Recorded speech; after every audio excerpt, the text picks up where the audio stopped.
छोटा सा गांव था जहां लोग अपने खेतों से अपने परिवार का पेट भरते। गांव की खुशियों का सबसे बड़ा हिस्सा था उनकी फसल काटना। हर साल गांव के लोगों की खुशियां और उम्मीदें उनके फसल के साथ जुड़ी होती थी। एक साल गांव के लोगों ने खुशी से भरे चेहरे और उत्साह के साथ अपनी फसल की तैयारी की।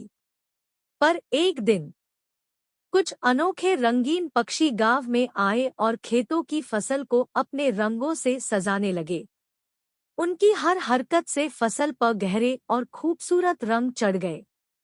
सभी लोग हैरान हो गए और कुछ लोगों ने उन पक्षियों को रोकने की कोशिश की, पर पक्षी अपनी रंगीन परियों में मस्त थे। उन पर लोगों की बातों का कोई असर नहीं हुआ। फसल काटने का समय आया और सब लोग खेतों में गए, पर देखा कि उनकी फसल तो बिल्कुल अलग और रंगीन हो गई है। गांव के लोग बहुत परेशान हो गए। उनकी मेहनत, उनकी उम्मीदें सब बेकार हो गई। कुछ लोग दुखी होकर सोचने लगे कि अब उन्हें कैसे अपने परिवार का पेट भरना होगा।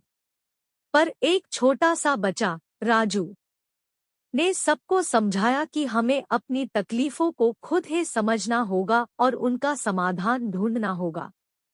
राजू ने सब लोगों को इकट्ठा किया और बोला, हम लोगों को इस तकलीफ से लड़ना होगा। हमें अपनी सोच और कार्यों को रंगीन बनाना होगा। कुछ नया सोचना, नई विधियों का इस्तेमाल करना और एक दूसरे की मदद करना होगा। सभी लोग राजू की बात पर विश्वास करने लगे और साथ मिलकर नई तरीके ढूंढने लगे। उन्होंने अपने खेतों को कुछ अलग तरीके से तैयार किया और नई फसल उगाई। इस बार वो अपने खेतों की हिफाजत भी करने लगे और अनोखे तरीकों से पक्षियों को दूर रखने की कोशिश की। समय बीतने पर सबके मेहनत और समर्थ्य से एक नई फसल का समय आया। सब लोग खेतों में गए और देखा कि उनकी मेहनत रंगीन और खूबसूरत फल देने वाली फसल के रूप में फल चुकी है। सब ने अपने पेट को भर लिया और खुशी से नचने लगे।